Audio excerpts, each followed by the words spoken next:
1 தீமோத்தேயு அதிகாரம் 1.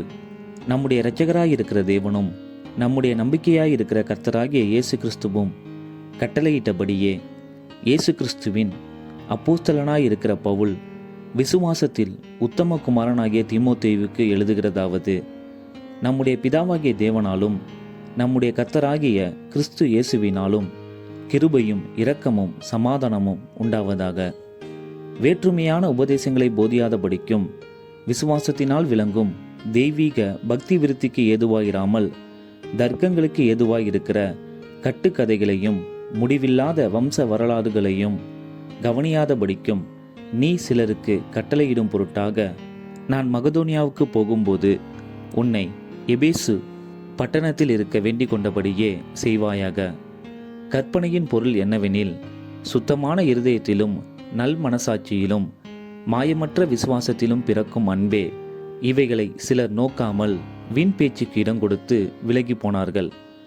தாங்கள் சொல்லுகிறது இன்னதென்றும் தாங்கள் சாதிக்கிறது இன்னதென்றும் அறியாதிருந்தும் நியாயப்பிரமாண போதகராய் இருக்க விரும்புகிறார்கள்.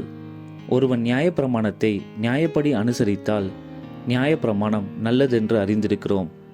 எங்களுக்கு தெரிந்திருக்கிறபடி நியாயப்பிரமாணம் நீதிமானுக்கு விதிக்கப்படாமல் அக்கிரமக்காரருக்கும் அடங்காதவர்களுக்கும் பக்தி இல்லாதவர்களுக்கும் பாவிகளுக்கும் அசுத்தருக்கும் சீர்கெட்டவர்களுக்கும் தாய் தகப்பன்மாரை அடிக்கிறவர்களுக்கும் கொலைபாதகருக்கும் வேசிக்கல்லருக்கும் ஆண் புணர்ச்சிக்காரருக்கும் மனுஷரை திருடுகிறவர்களுக்கும் பொய்யருக்கும் பொய்யானை இடுகிறவர்களுக்கும் நித்தியானந்த தேவனுடைய மகிமையான சுவிசேஷத்தின்படி எனக்கு ஒப்புவிக்கப்பட்டிருக்கிற ஆரோக்கியமான உபதேசத்திற்கு எதிரிடையாயிருக்கிற மற்ற எந்த செய்கைக்கும் விரோதமாய் விதிக்கப்பட்டிருக்கிறது.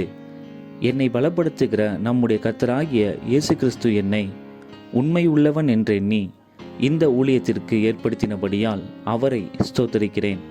முன்னே நான் தூஷிக்கிறவனும் துன்பப்படுத்துகிறவனும் கொடுமை செய்கிறவனுமாயிருந்தேன்.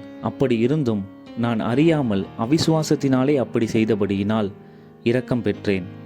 நம்முடைய கர்த்தரின் கிருபை கிறிஸ்து இயேசுவின் மேலுள்ள விசுவாசத்தோடும் அன்போடும் கூட என்னிடத்தில் பரிபூர்ணமாய் பெருகிற்று. பாவிகளை இரட்சிக்க கிறிஸ்து இயேசு உலகத்தில் வந்தார் என்கிற வார்த்தை உண்மையும் எல்லா அங்கீகரிப்புக்கும் பாத்திரமானது. அவர்களில் பிரதான பாவி நான்.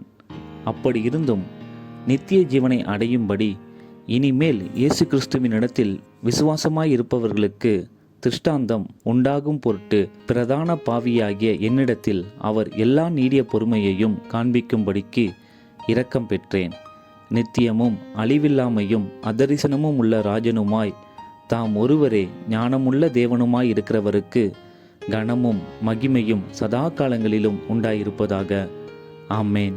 குமாரனாகிய தீமோத்தேயுவே, உன்னை குறித்து முன் உண்டான தீர்க்க தரிசனங்களின்படியே நீ அவைகளை முன்னிட்டு நல்ல போராட்டம் பண்ணும்படி இந்த கட்டளையை உனக்கு ஒப்புவிக்கிறேன். நீ விசுவாசமும் நல் மனசாட்சியும் உடையவனாயிரு.